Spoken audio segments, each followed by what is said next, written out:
Entonces vamos a presentar a Sebastián Vázquez San Giorgio. ¿Lo dije bien? Muy bien. Sí, ok. Sebastián es consultor senior del negocio del talento en Mercer, Perú, y líder en Latinoamérica del Centro de Excelencia del Talent Strategy. Ok, ha trabajado desde el 2009 en las oficinas de Mercer en Argentina, Colombia, México y Perú. En sus años de experiencia en Mercer ha trabajado con más de 100 clientes en más de 200 proyectos locales y regionales.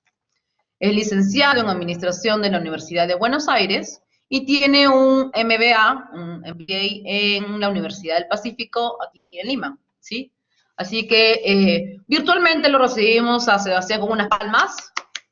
A ver, por favor, las palmas, ok, gracias, ok. Entonces ahora sí les doy el pase a Sebastián.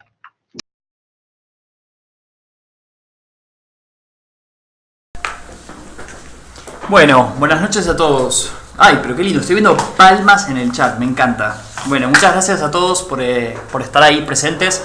Ya tenemos 48 personas que están conectadas, lo cual es muy bueno. Y esperamos que ese numerito vaya subiendo.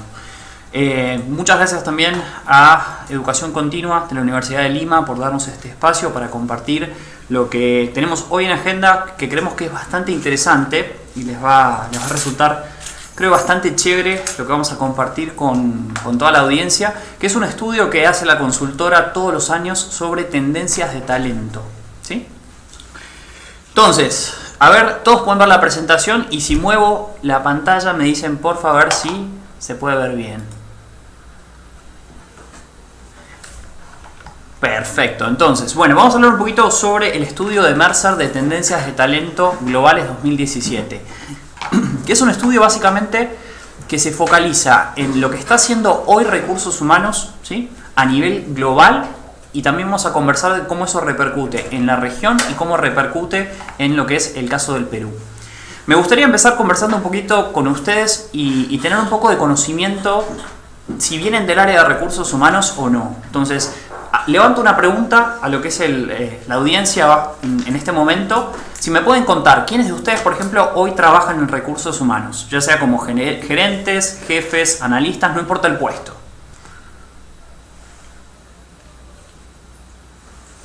¿Quién se anima en el chat para decir yo trabajo en recursos humanos o yo? Con eso es suficiente.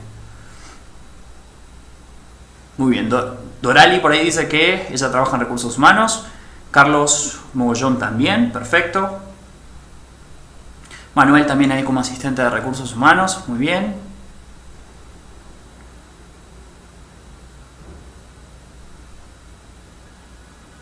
Bueno, entonces, vamos a ir hablando un poquito de este estudio puntual. Ahí también Luz Elena, gracias, nos confirma que también ella trabaja en recursos humanos. Vamos a hablar un poco sobre lo que está sucediendo en materia de recursos humanos en un mundo que está de alguna forma afectado por la disrupción. ¿Qué quiero decir con esto? Habrán escuchado el concepto de la cuarta revolución industrial. La cuarta revolución industrial de alguna forma viene a cambiar lo que es el escenario global y el escenario de la fuerza laboral en el mercado. Y tenemos que estar listos para afrontar esa cuarta revolución industrial. No sé si habrán escuchado, pero por ejemplo hay un estudio bien interesante del Foro Económico Mundial, el World Economic Forum, que dice que hay 1/3 de las competencias globales que tiene que tener el talento que aún no están en lo que es la currícula de capacitación de muchas de las universidades. Claramente no es el caso de la Universidad de Lima, pero sí estamos viendo en otras universidades que hay ciertas competencias que aún todavía ni siquiera se han creado y son importantes desarrollarlas en el talento. Entonces, vamos a empezar hablando un poquito del concepto de la disrupción y cómo eso impacta en la fuerza laboral. Vamos a decir que la digitalización, la disrupción en los distintos modelos de negocio, la automatización y la inteligencia artificial, que seguramente han escuchado mucho de eso, está acelerando la evolución en lo que es el trabajo. Y lo que estamos viendo es que a la vez hay todo un proceso mediante el cual la naturaleza del trabajador mismo también está en un proceso de revolución. Entonces, ¿qué es lo que vamos a esperar en 2017? Y vamos a focalizarnos en esos dos grandes rubros, en esos dos grandes campos. Vamos a hablar un poquito del futuro de los puestos de trabajo y del futuro del talento, el futuro de nosotros como recursos humanos en las organizaciones. Si hablamos entonces del futuro de los puestos de trabajo, vamos a ver que hay 5 grandes macrotendencias que están generando cambios en lo que es la fuerza laboral. La primera, seguramente han escuchado mucho, es el concepto de automatización y la robótica y la inteligencia artificial. ¿Alguien escuchó algo de esto? Pregunto ahí al chat. Perfecto, Iván dice que sí, Elizabeth también, ok. Bueno, mucha gente escuchó inteligencia artificial, chévere. Solo para ponerles ahí un ejemplo, en el caso de IBM, ¿sí? Ellos, por ejemplo, están probando con un asistente que lo que permite es, para el área legal, hacerlo a partir de la inteligencia artificial. Es algo que se está empezando a probar y de alguna forma hay cierto temor por parte sobre todo de algunas funciones y de algunas carreras, quienes hemos estudiado, por ejemplo, administración o quienes han estudiado legales y demás, que a futuro los robots puedan reemplazarnos en la fuerza laboral. Siguiente concepto es el concepto de la globalización, que también ya es un concepto que ya todos conocemos. El cuarto tiene que ver con lo que es la impresión en 3D, ¿sí? Y por último tenemos el concepto de la digitalización. O sea, es interesante parte de este estudio, que ahora les voy a contar un poquito a detalle cuál es la muestra con la cual contamos en el mismo. Dice que el 77% de las organizaciones a nivel mundial hoy están en un proceso de digitalización. Si hablamos del otro ámbito, que tiene que ver con el futuro de talento, hay ciertas tendencias que de alguna forma también van a accionar sobre lo que es la fuerza laboral en el mundo. Y la primera tiene que ver con el concepto de la longevidad, ¿sí? Todos somos testigos de que cada vez se vive más, ¿sí? Hoy el promedio de vida ha aumentado significativamente y cuando uno de alguna forma aspira a trabajar hasta los 70 años, por ejemplo 65 años como en la mayoría de los países, eso empieza a repercutir en el ahorro previsional que yo tengo que ir generando. Ahí ya hay algunas preguntas que van surgiendo que me parecen bien interesantes. Por ahí pregunta Ricardo si esto es peligroso para algunas áreas profesionales. Imagino que está hablando de la automatización y la inteligencia artificial. Y ahí yo te diría, no sé si peligroso. Básicamente la tecnología lo que viene es apalancar la función del ser humano y permitirnos a nosotros focalizarnos en otro tipo de tareas en las cuales podemos agregar más valor. Vamos a hablar más adelante, por ejemplo, que las competencias de la innovación y la creatividad van a ser cada vez más importantes en el ámbito de trabajo. Y de lado se dejan algunas tareas que son más operativas, que de alguna forma vamos a pasar a delegar a lo que son las máquinas. Entonces, estamos hablando del concepto de la longevidad. Otro concepto bien fuerte que impacta es el concepto del multiculturalismo. Cada vez vemos que hay más organizaciones que tienen en sus equipos de trabajo gente que trabaja en distintas geografías, inclusive con gente de otras oficinas en otros lugares del mundo, gracias a lo que es la tecnología de la información. Y obviamente eso impacta. O sea, yo vivo en el Perú hace 2 años y 7 meses. Antes de eso, como decía recién Giselle, estuve en México viviendo 2 años. Todos esos cambios que tú vives en lo que es tu ambiente laboral requiere que como profesional tú te tengas que adaptar en ciertas competencias a otras culturas. Tercer concepto son los avances en fertilidad. Ahí eso impacta mucho sobre todo en el rol de la mujer y cómo la mujer se va insertando cada vez más en lo que es la fuerza laboral. Solo para darles un dato interesante y un dato de color, cuando tú analizas, por ejemplo, a niveles ejecutivos, cuál es el porcentaje de mujeres que hoy ocupan cargos directivos en las organizaciones de servicios financieros, es apenas el 20%, ¿sí?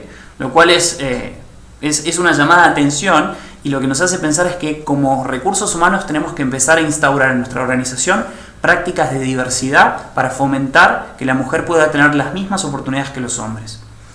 Cuarto punto tiene que ver con el aumento de la gente libre y eso responde, y lo vamos a ver un poquito más adelante, que cada vez más los colaboradores buscan trabajar por contrato, ¿sí? Habrán escuchado seguramente el concepto de la gente freelance, ¿sí? Sobre todo en recursos humanos se ve muy seguido, y no atarse en un compromiso a largo plazo con una organización.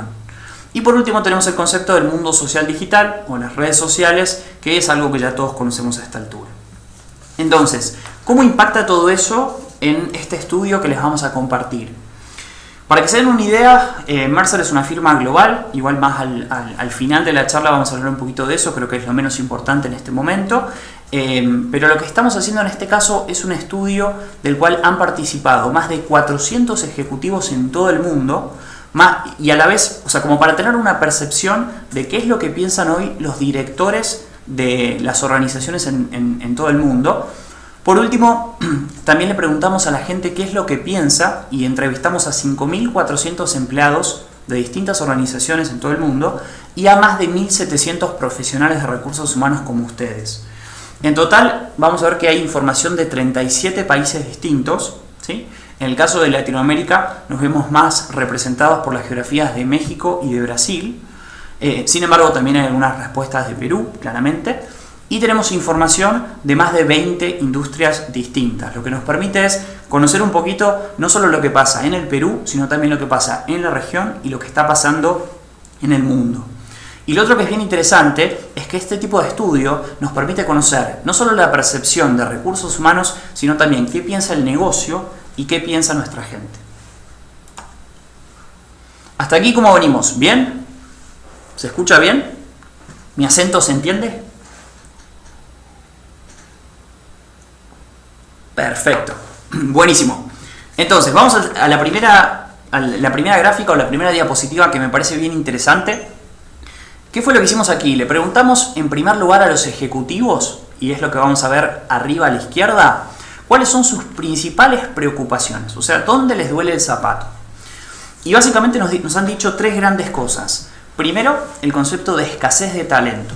¿Pero qué quisieron decir con escasez de talento? Están hablando de que hoy no contamos con los perfiles que necesitamos para poder alcanzar nuestras prioridades de negocio.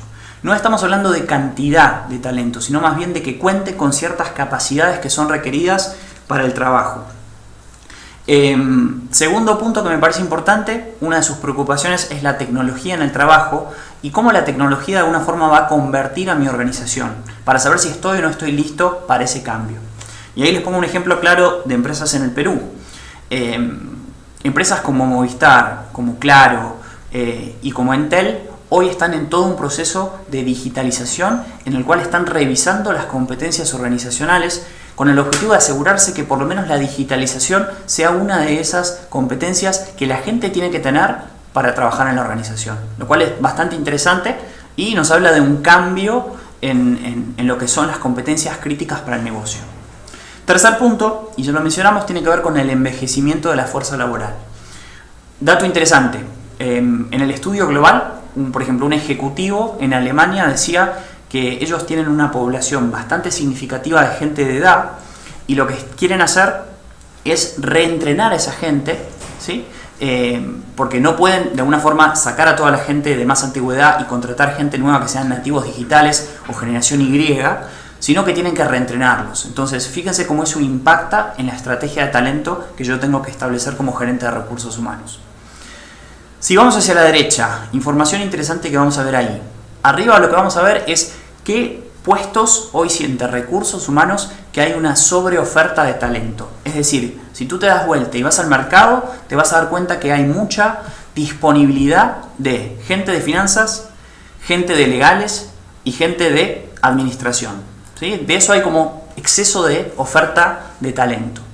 Y cuando le preguntamos a la gente de recursos humanos dónde vemos un déficit, es decir, qué puestos me es más difícil conseguir en el mercado, nos hablan en primer lugar de puestos de tecnología de la información, ¿sí? Como analistas, todo lo vinculado con lo que es la rama de TI.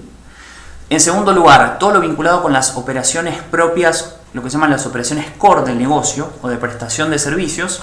Ejemplo, si me voy a minería, sería todo lo que tiene que ver con la operación, la extracción del mineral. Si me voy a telecomunicaciones, tiene que ver con la instalación del servicio y el proveer ese servicio a los clientes, ¿sí? Si me voy a consultoría, tiene que ver con los perfiles de consultores. Eso es cuando hablamos de operaciones core de negocio. En tercer lugar, el concepto de liderazgo. O sea, hoy siente que hay una escasez de líderes con las capacidades que son requeridas para alcanzar los objetivos de negocio. Cuarto lugar, gente de marketing. Y quinto, gente de ventas o gentes comerciales. ¿Qué es interesante de esto también? Bueno, esto si quieren es un buen dato cuando uno está recién planificando su carrera, sobre qué tema focalizarte. Bueno, esas 5 carreras son temas que de alguna forma va a haber cada vez más demanda. ¿Qué es interesante? Cuando le preguntamos esto mismo a los ejecutivos, ellos nos dijeron que el principal tema o el principal perfil que ellos veían más déficit tiene que ver con el liderazgo. ¿Sí? Ellos sienten que hay menos líderes con las capacidades requeridas de lo que sienten recursos humanos. Vamos a pasar al siguiente slide, en donde vamos a empezar a presentar entonces las 4 tendencias que vamos a hablar hoy de talento. La primera tiene que ver con el crecimiento a través del diseño. Lo que vamos a hablar ahí básicamente tiene que ver con cómo las organizaciones hoy están rediseñando sus estructuras y sus procesos para poder ser más efectivas, más ágiles y más rentables. El segundo concepto tiene que ver con un cambio en lo que valoramos. Ahí lo que vamos a conversar es que cada vez el tema de la compensación se vuelve más importante para el empleado. Sin embargo, no es el único componente que a mí me permite como recursos humanos atraer y retener al mejor talento. Hay otros factores como por ejemplo el desarrollo de carrera, que también es importante y lo vamos a conversar. En tercer lugar, la tercera tendencia, que llamamos un lugar de trabajo para mí, tiene que ver con todo el concepto de flexibilidad. Y vamos a ver que la flexibilidad cada vez es más importante y hay muchas organizaciones en Latinoamérica y en el Perú que hoy están instaurando políticas de flexibilidad para sus empleados. Y el cuarto concepto tiene que ver con la búsqueda de conocimiento. Y básicamente es cómo, teniendo en cuenta que ahora hay tanta información de los empleados en las organizaciones, de alguna forma Recursos Humanos capitaliza toda esa información para tomar mejores decisiones de negocio. Por ponerles un ejemplo, hay un banco bastante conocido en el Perú, de los principales bancos, que ha contratado a una persona que ha traído de España, que es especialista en minería de información, con el objetivo no solo de sacar conclusiones sobre la demanda que ellos tienen como banco en cuanto a sus clientes, sino también para ver internamente, mirarse un poco el ombligo y entender cuáles son en materia de talento la información que a mí me permite tomar decisiones de manera más correcta. ¿Sí? Entonces, de esos 4 grandes tendencias vamos a conversar en los que nos queda de tiempo. Voy a empezar con la primera, que les decía que tiene que ver con el crecimiento a través del diseño organizacional. ¿Sí? Dato que me parece bastante interesante mencionar, el 93% de los ejecutivos que encuestamos en este estudio nos dice que están planeando un rediseño organizacional en los próximos 2 años. Entiendo ese rediseño organizacional por un cambio en su estructura. ¿Sí? Y ahí les pregunto a ustedes, ¿quiénes en sus organizaciones en los últimos 6 a 12 meses han vivido algún cambio en su estructura organizacional? Es decir, algún área que cambia, un achatamiento de lo que es la estructura. A ver, cuéntenme un poquito por ahí.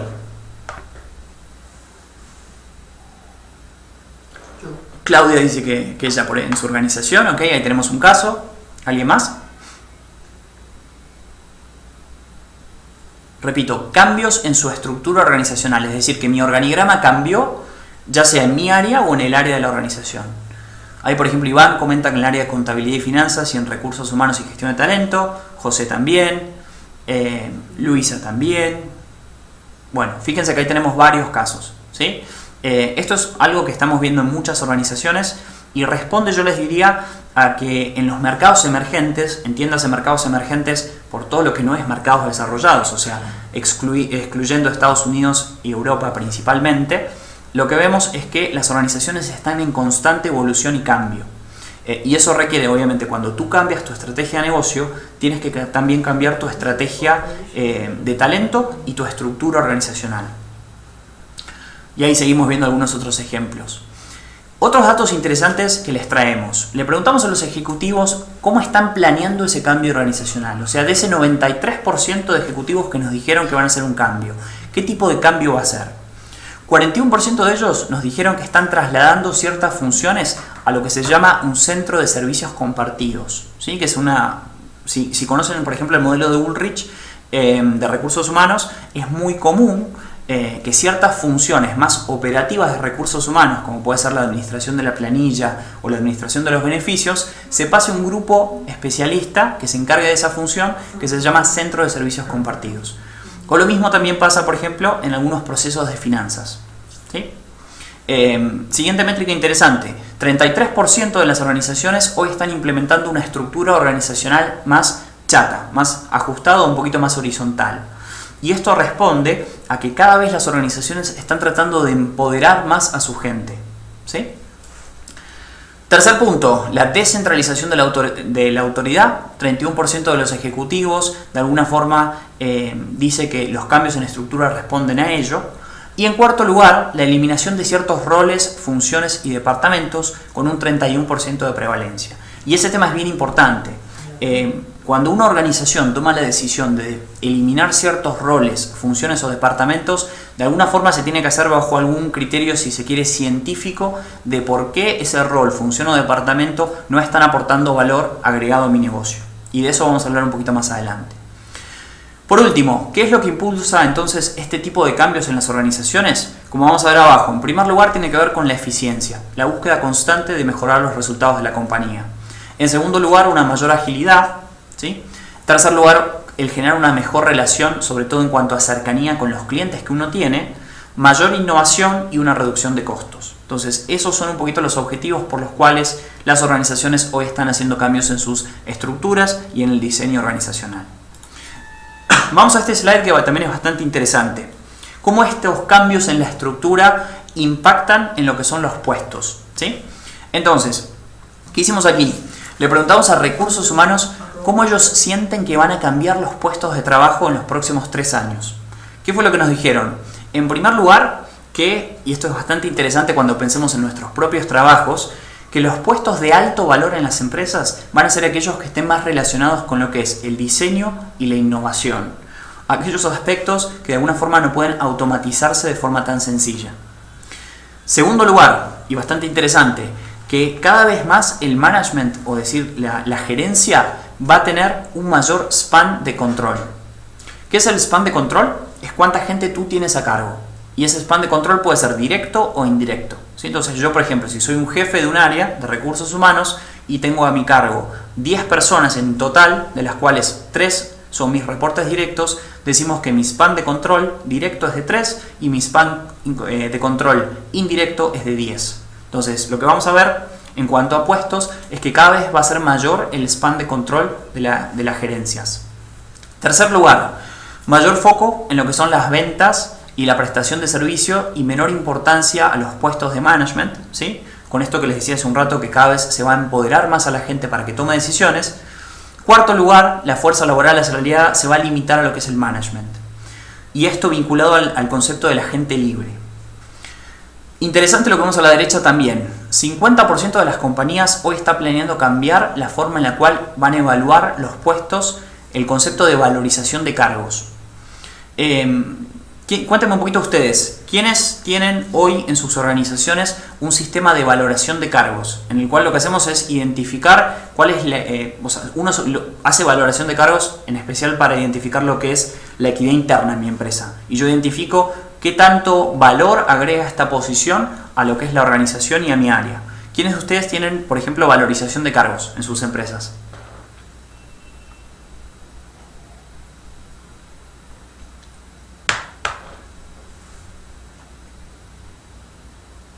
¿Cómo se mide o evalúa eso? Me dicen por ahí. Mi empresa no. Ok. ¿Cómo se mide o evalúa eso? Usualmente se utilizan metodologías de valoración por factores, se llaman.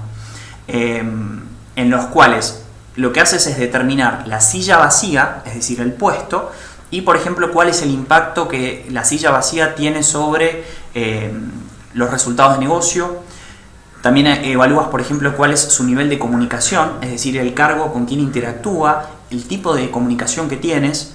También evalúas el riesgo que tiene la posición, evalúas el nivel de conocimiento que tiene y una quinta variable que ahora se me escapó de la cabeza, pero básicamente lo que analizas es la silla vacía e identificas qué tanto esa silla vacía pesa en relación a las demás. Que es distinto a lo que dice Luisa, que es la evaluación de desempeño. La evaluación de desempeño es otra cosa. Cuando hablas de desempeño, tú estás hablando de cómo haces para mapear a la gente, identificar cuál es su contribución con la organización. Es decir, si cumplen o no cumplen con los objetivos organizacionales que has fijado a principio de año. Eso es otro tema. Acá estamos hablando específicamente de sillas vacías. Muy bien, por ahí entonces hay varios casos en donde esto no se utiliza. Vamos a la siguiente gráfica que me parece interesante para compartirles lo que es un marco para la acción. Les estaba hablando recién, por ejemplo, de valorización de cargos. Esto es una vertiente de eso que se llama criticidad de puestos, y son pocas las organizaciones realmente en el Perú que hoy identifican cuáles son los puestos críticos. Cuando tú identificas qué es un puesto crítico, básicamente analizas la silla vacía e identificas dos variables. Primera es cuál es el impacto y la contribución de la silla. Es decir, si el puesto del gerente de recursos humanos queda vacío, ¿qué pasa con el negocio? ¿Se detiene? ¿Continúa? ¿Sí? ¿Tiene un bajón en cuanto a los resultados? Otra variable tiene que ver, por ejemplo, con lo que sería cómo medimos la efectividad del puesto de la gerencia de recursos humanos. Lo hacemos mediante indicadores como el valor al accionista, el retorno sobre lo que es el equity de negocio, el cumplimiento de un presupuesto. Todo ese tipo de variables determinan lo que es el impacto y la contribución de un puesto. Y la otra variable es lo que se llama la brecha de disponibilidad, que significa qué tan fácil es desarrollar el talento internamente dentro de mi organización o ir a comprar ese puesto en el mercado. Son dos variables que tú puedes analizar y con base en esas variables identificas cuál es el nivel de criticidad del puesto. ¿Sí? Acá teníamos un caso de estudio que por un tema de tiempo lo voy a saltar, pero si quieren después en la presentación completa van a tener toda la información. Creo que es interesante, es un caso de una empresa peruana en el cual hicimos todo un ejercicio de criticidad del puesto para ayudarlos a identificar cuáles son los puestos que tienen más impacto en los resultados de negocio. Vamos a la segunda tendencia, que tiene que ver con un cambio en lo que valoramos, ¿sí? La segunda de 4. Información interesante aquí, 83% de las compañías que fueron evaluadas, de esas 1.700 que hablábamos al principio, hoy planea realizar cambios para aumentar la transparencia en relación a lo que es la compensación de la gente, ¿sí?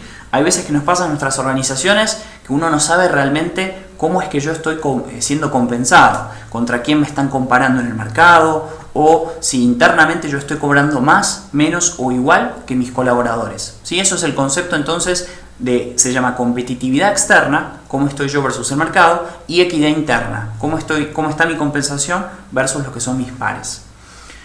Le preguntamos entonces a los colaboradores qué para ellos generaría un impacto positivo en su situación laboral. Es decir, si tuviéramos o si buscáramos que estuvieran más satisfechos y conformes con la propuesta de valor al empleado, ¿sobre qué accionaríamos? Fíjense que en primer lugar surge una compensación que sea equitativa y competitiva en el mercado. Y en segundo lugar, oportunidades de ser promovido.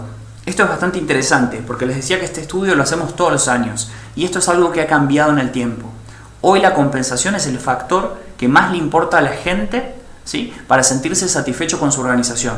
Cuando el año pasado, que hicimos este tipo de estudios también, salía en primer lugar el tema de la promoción y el crecimiento de carrera. ¿A qué atribuimos ese cambio? Principalmente a que hoy hay más inestabilidad en el mercado laboral, ¿sí? y hablando tanto en la región como en el mundo, y con todos estos avances tecnológicos uno empieza a tener más temor de que pueda realmente perder su trabajo. Entonces el tema de la compensación y la estabilidad se vuelve cada día más importante. Tercer lugar, líderes que establezcan una dirección que sea clara. En cuarto lugar, trabajar con los mejores y los más brillantes. Quinto lugar, transparencia en relación a los cálculos salariales. Información sobre planes de carrera y más opciones de trabajo flexible. De varios de esos componentes vamos a estar hablando más adelante. Si se fijan a la izquierda, vamos a ver una pirámide, ¿sí? Esa pirámide lo que es una forma que tienen las organizaciones para estructurar lo que se llama la propuesta de valor al empleado. Uno cuando quiere asegurarse que internamente atrae y retiene al mejor talento, tiene que construir lo que se llama una propuesta de valor al empleado. Algo que a ti como organización te diferencie en materia de ser empleador de tu competencia. Y esa propuesta de valor al empleado usualmente se arma por capítulos. Tienes un capítulo que tiene que ver con la compensación, que es básicamente la compensación total que tú le das al empleado, tanto en sueldo como en incentivos de corto plazo, incentivos de largo plazo. El segundo concepto, que son todos los beneficios que tú le das al empleado, ¿sí? Como por ejemplo autocompañía en muchas organizaciones. Tercer punto tiene que ver con la carrera y cómo ayudas al colaborador para que pueda progresar en esa carrera. Cuarto tiene que ver con el ambiente de trabajo, es decir, el lugar donde trabajamos y con quienes interactuamos. Y por último lo que tienes es el concepto de afinidad, orgullo y propósito, que es algo que muchas organizaciones están empezando a trabajar. Decimos que estos componentes se clasifican en emocionales y se clasifican en contractuales. Los contractuales son los primeros que aparecen ahí abajo, esos 4, y el emocional es algo que ha estado muy de moda con todo el concepto de marca empleadora que venía mencionando, ¿sí? Hoy lo que vemos es que hay grandes corporaciones en el Perú que están empezando a accionar sobre ese quinto componente emocional, pero no todas las organizaciones lo hacen de igual manera.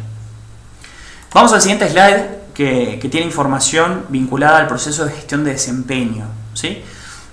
Mucho se ha hablado de este tema en los últimos años. Seguramente les habrá pasado en alguna de sus organizaciones que ha habido cambios en el sistema de gestión de desempeño, es decir, en la forma en la cual evaluamos a los colaboradores. Quiero saber, a ver, que me cuenten un poco, ¿quiénes de ustedes han sufrido cambios en el último año en su sistema de gestión de desempeño? Cuéntenme.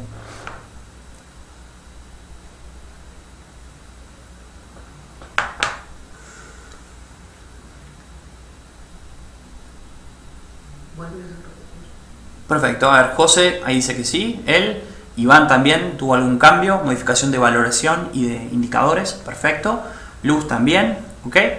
Hubo varias organizaciones realmente en los últimos años que han hecho cambios, ejemplos pueden ser desde Microsoft hasta Adobe, que han hecho, o Deloitte inclusive, que han hecho cambios muy significativos, no solo en lo que es el proceso, sino también en lo que es, bueno, fíjense que ahí siguen apareciendo en el chat varios casos, sino también en la forma en la cual se califica al empleado, ¿sí? Entonces, le preguntamos en este estudio, de alguna forma, ¿qué es lo que buscan los empleados? O sea, ¿qué es lo que tú buscas como empleado en tu proceso de gestión de desempeño?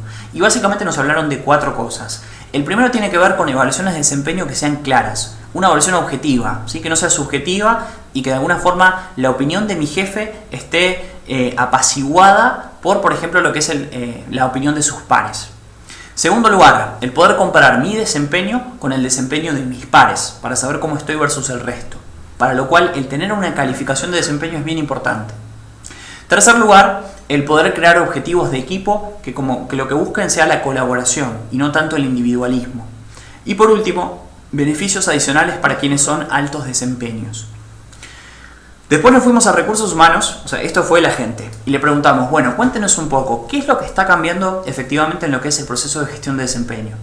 83% de esas organizaciones, de esas 1.700, hicieron cambios en la forma en la cual se cascadean los resultados, ¿sí? O se calibran los mismos.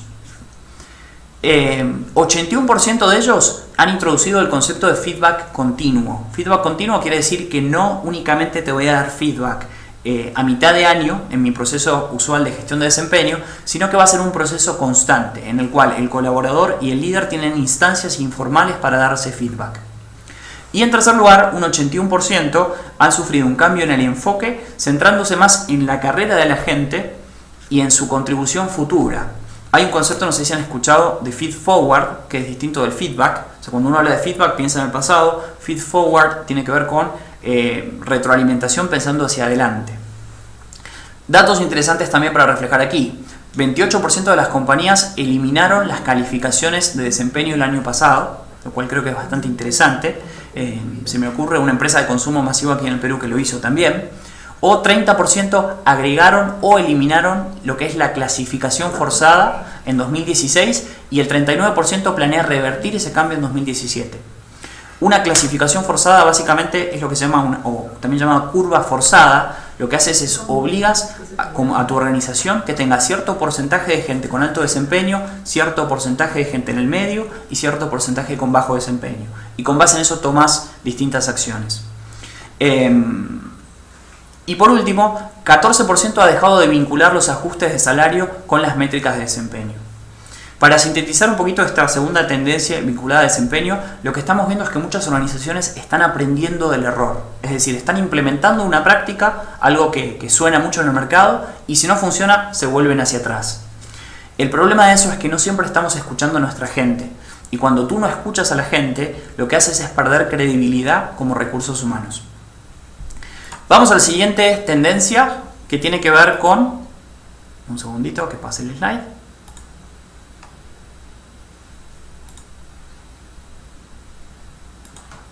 No pasa nada. Vamos a ir para atrás y vamos a ir para adelante de vuelta. No pasa nada. Ahí está, ahí va pasando. toma un poquito de tiempo. Vamos a ir a la tercera de las tendencias, que tiene que ver con un lugar de trabajo para mí, lo que es el concepto de flexibilidad. Cuando hablamos de flexibilidad, datos interesantes que les quiero compartir. 56% de los colaboradores quieren que su compañía ofrezca opciones de trabajo flexible, que eso es algo que no todas las organizaciones hoy tienen. O por ejemplo, 53% de los empleados quieren que su organización de alguna forma se enfoque un poco más en la salud y el bienestar de la gente. Otra métrica interesante, 1 de 3 empleados no se siente lo suficientemente capacitado como para crear su propio éxito profesional en el trabajo. O sea, seguramente han escuchado el concepto de el autodesarrollo, en el cual el empleado es el responsable de gestionar su propia carrera y progresar en la misma, ¿sí? Fíjense que 1 de 3 empleados no se sienten capacitados para hacerlos. Y otro dato bastante interesante, este estudio lo que revela es que los empleados pasan 13 horas por mes preocupándose por cuestiones monetarias del trabajo. Vamos a llevar esto un poco más a otras tendencias interesantes de prevalencia que vemos en la industria. El 63% de las organizaciones en el mundo hoy tienen establecida una política de flexibilidad en sus organizaciones. Estoy muy seguro que en el caso de sus empresas esto probablemente no existe. Una política en donde tienes bien claro lo que es el concepto de trabajar desde tu casa o trabajar desde objetivos sin un horario determinado, o el poder, por ejemplo, tomarte ciertos días para hacer algunos trámites personales que tengas que hacer. Fíjense entonces, 63% de la muestra tiene establecida una política formal de flexibilidad. En el caso del 27% restante, lo que se hace es un caso a caso, es un sistema más ad hoc, en donde en función del desempeño del empleado se le otorga o no se le otorga el permiso de forma un poco más subjetiva. Otro dato interesante, 1 de 3 empleados en el mundo solicitó algún tipo de permiso y ese permiso fue rechazado, ¿sí?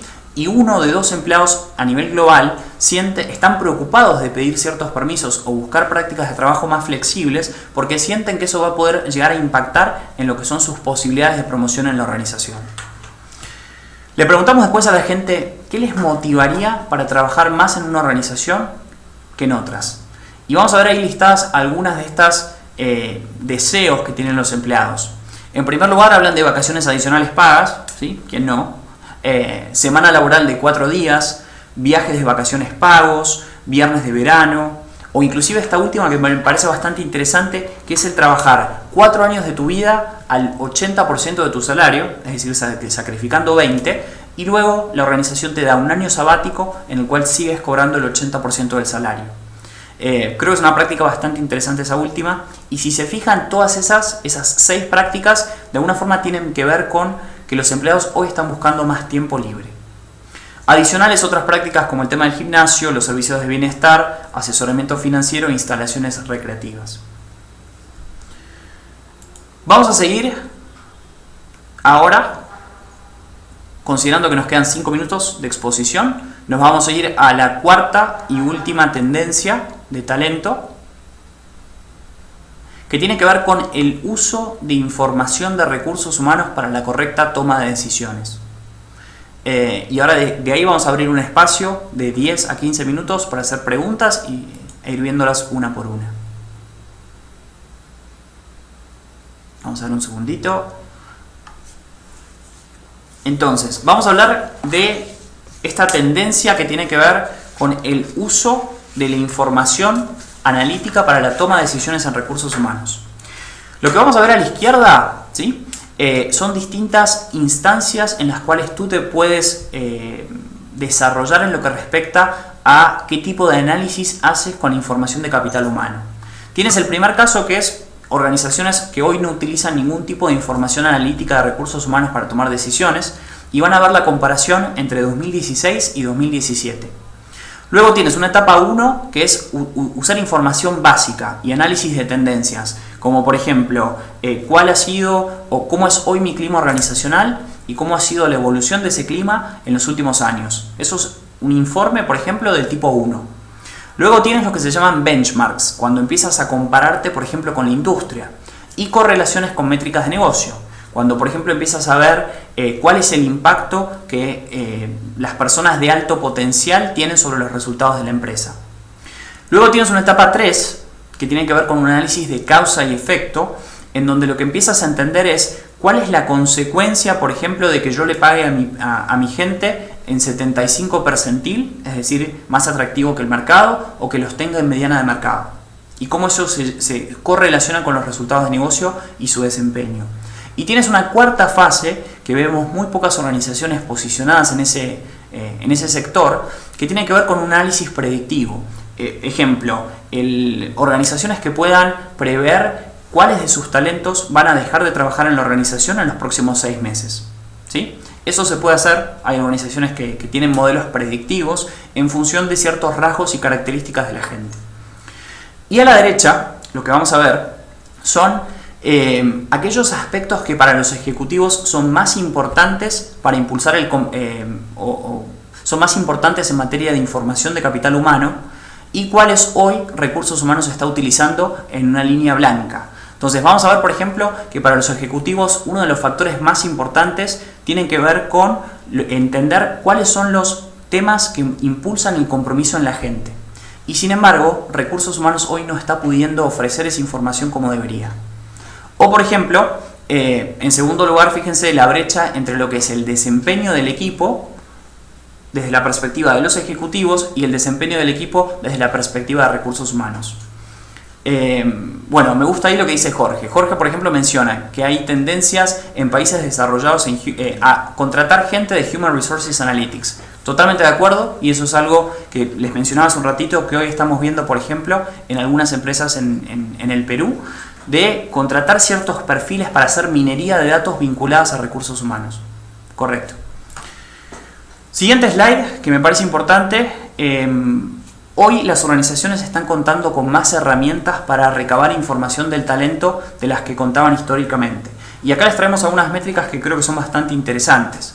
Ejemplo, el 86% de las organizaciones de estas 1.700 que hemos mapeado a nivel global utilizan evaluaciones de personalidad para conocer cuáles son los estilos que tiene cada uno de su talento para tomar decisiones sobre todo de selección, desarrollo y atracción. O por ejemplo, 86% de esas firmas utilizan evaluaciones cognitivas, ya no tanto de personalidad, sino más bien de raciocinio. 82% por ejemplo hacen evaluaciones online para conocer cuál es la adaptabilidad cultural del talento a mi organización. Otros números interesantes, 73% de ellas utilizan centros de evaluación virtual, lo que se llama Assessment Centers, y 66% utilizan evaluaciones basadas en juegos, que eso creo que es algo nuevo, es una nueva tendencia y es bastante interesante. O sea, para hacer selección de talento, el usar distintos tipos de herramientas que son juegos que te permiten sacar un montón de información del talento.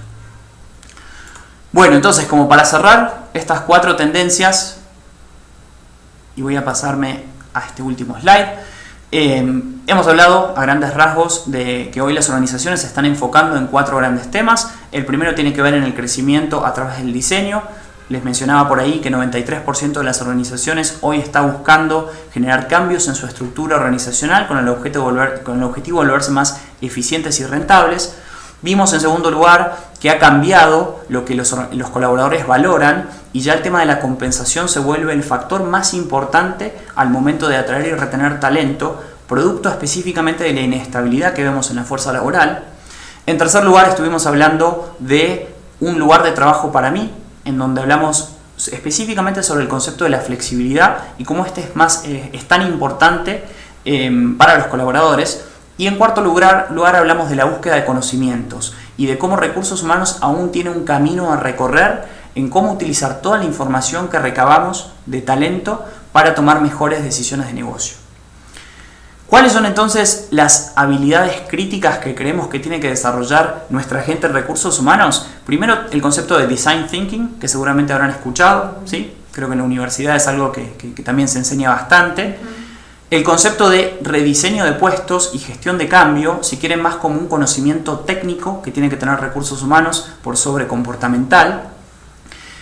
En tercer lugar, la comunicación de tu propuesta de valor al empleado, o sea, hacerlo de una forma asertiva y de una forma diferenciada en función de los distintos segmentos que tú tienes en tu organización. ¿Qué quiero decir con esto?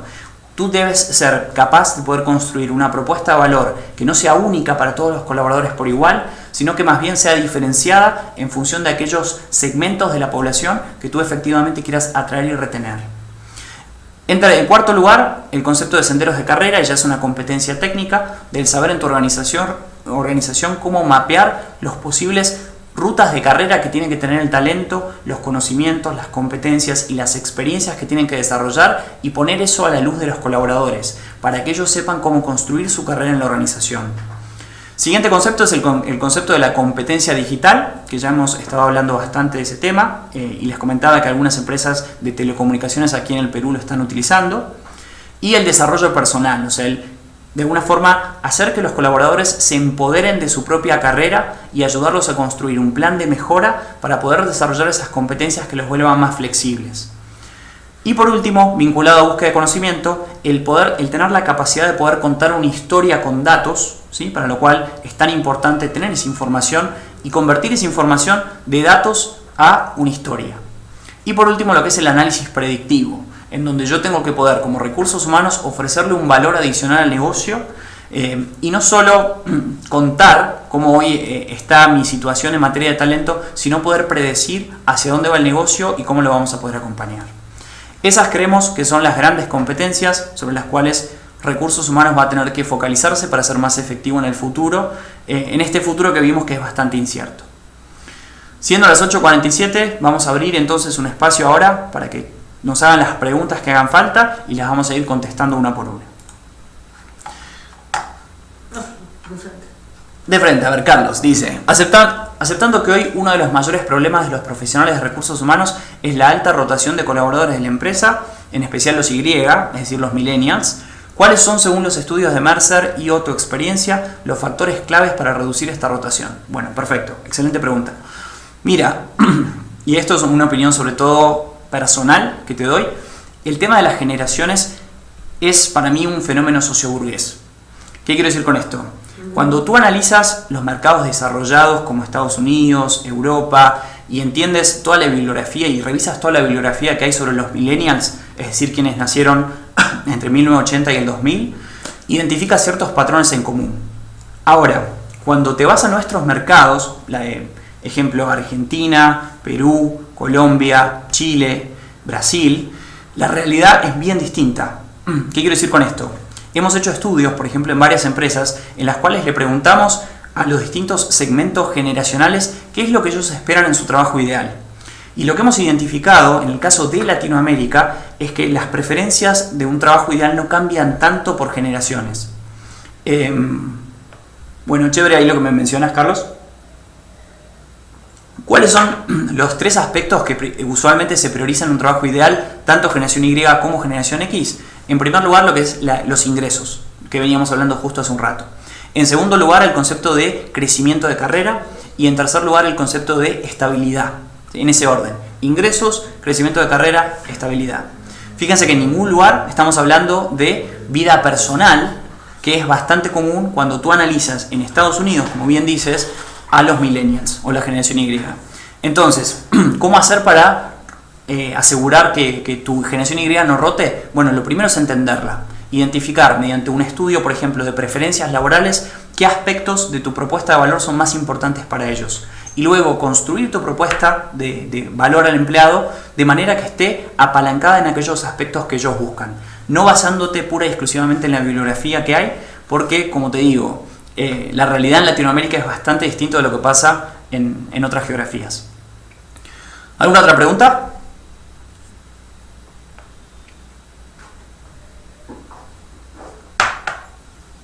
¿Hay gente que está levantando la mano?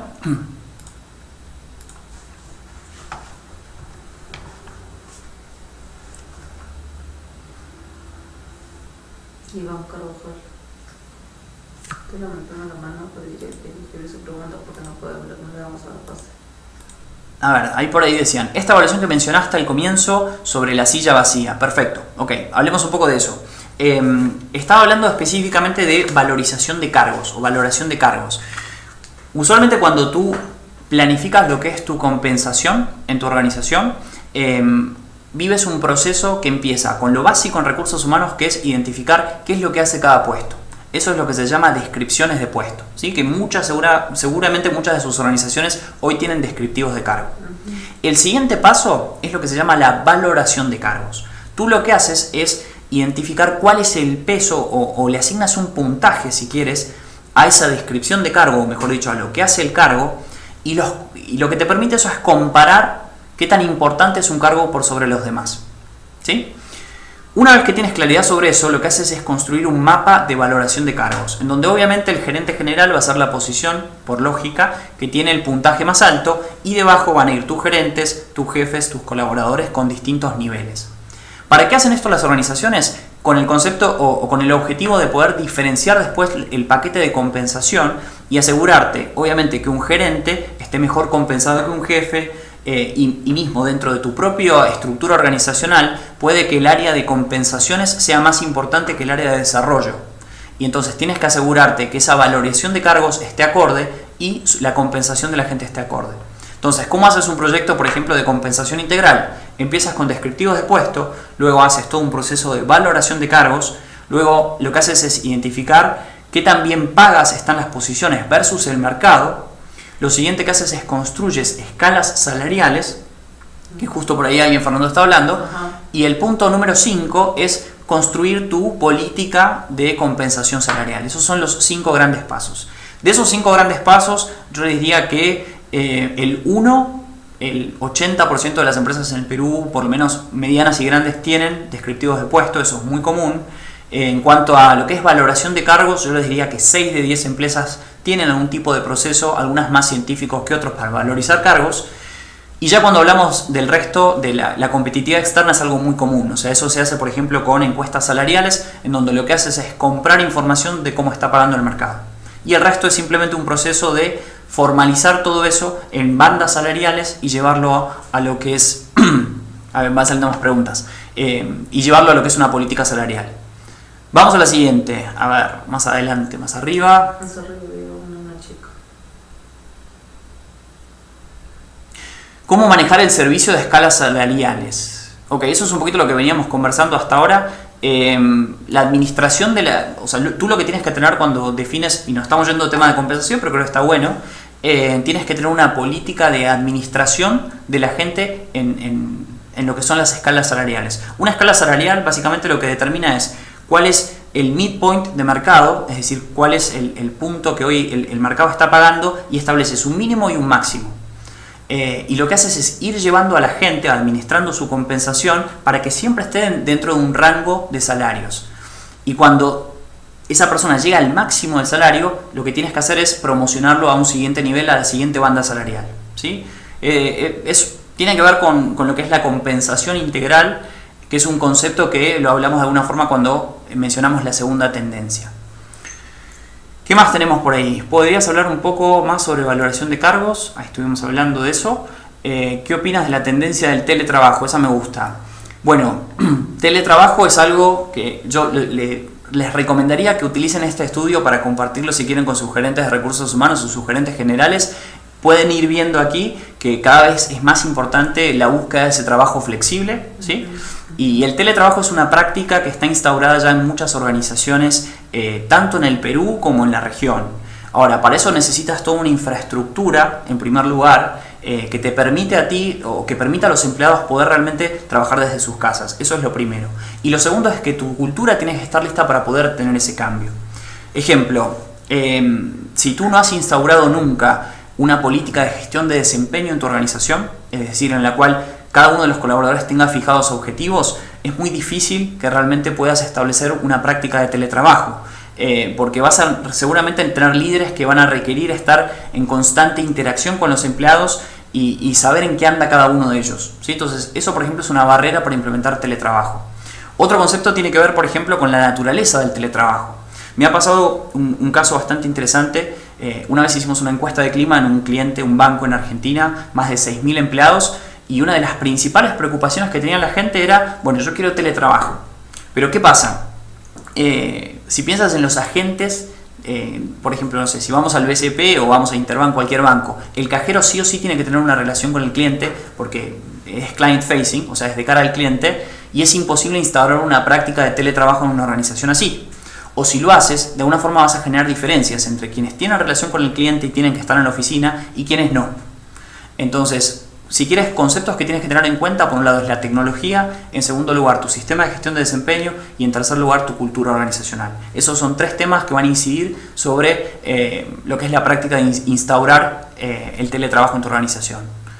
Vamos a la siguiente. Dicen, actualmente las empresas encargadas de búsqueda de talento valoran más las habilidades soft que las habilidades hard del candidato. Así que el candidato tenga una muy buena experiencia en empresas multinacionales. ¿Qué opina de ello? Totalmente de acuerdo. Las habilidades blandas se han vuelto cada vez más importantes. Y es más, hay una cita de el VP de Oracle de Recursos Humanos a nivel global que dice que la empatía va a ser la competencia más importante del siglo XXI. ¿Sí? Empatía, entiéndase, el poder ponerte en los zapatos de otras personas.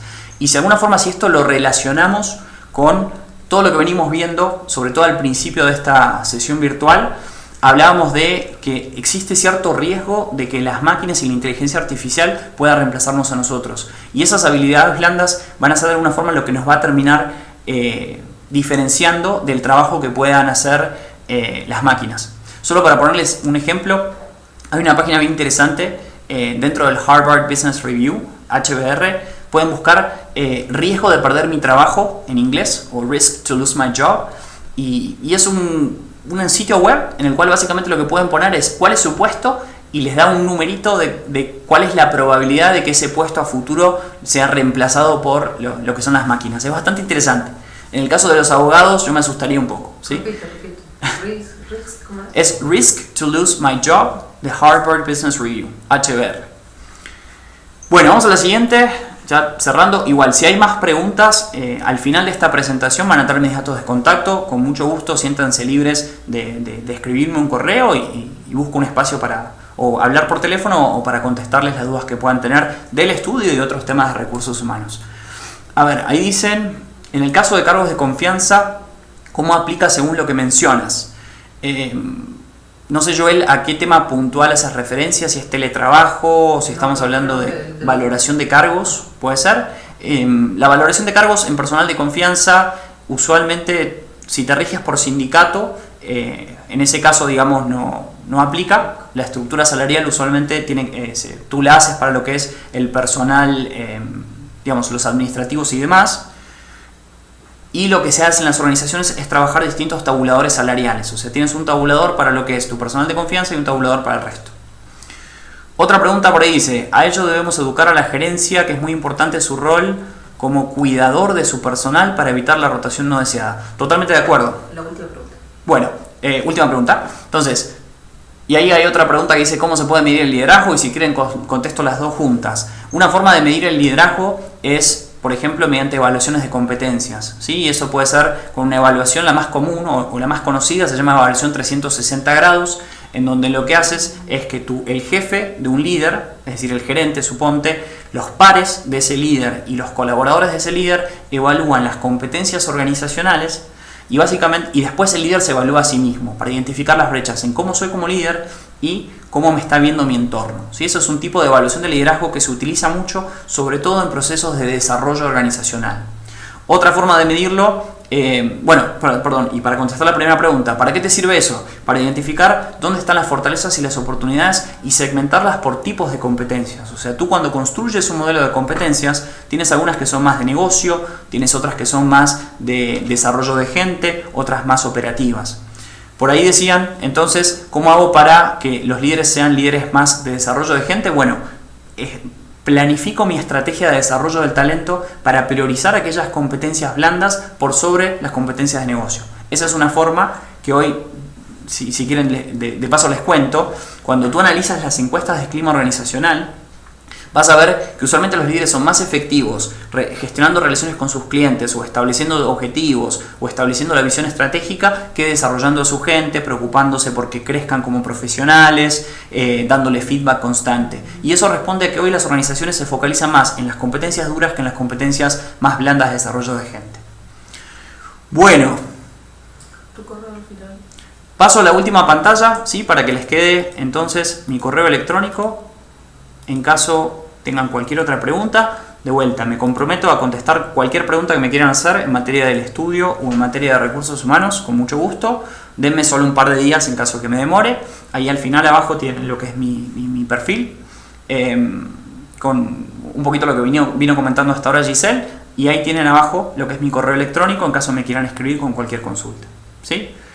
Agradecerles de vuelta por el tiempo, por la atención, espero que haya servido, fue bastante información, soy consciente, espero que la hayan podido capitalizar, y de vuelta la presentación es para ustedes, así que siéntanse libres de revisarla y contactarme en caso tengan cualquier consulta. Muchísimas gracias.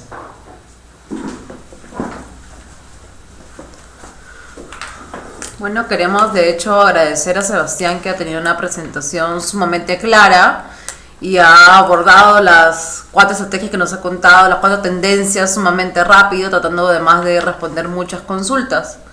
Les queremos agradecer a todos ustedes, tan que te agradecen virtualmente, Sebastián, por la exposición, y los invitamos de todas maneras a que participen de nuestros programas, del programa de gestión estratégica de personas, que inicia el 23 de agosto, y que van a tener talleres con Mercer, que es de la consultora donde pertenece Sebastián, y que va a tener talleres ahí dentro del programa. Cualquier consulta o duda pueden ingresar a nuestra página web. Ha sido un gusto tenerlos esta noche.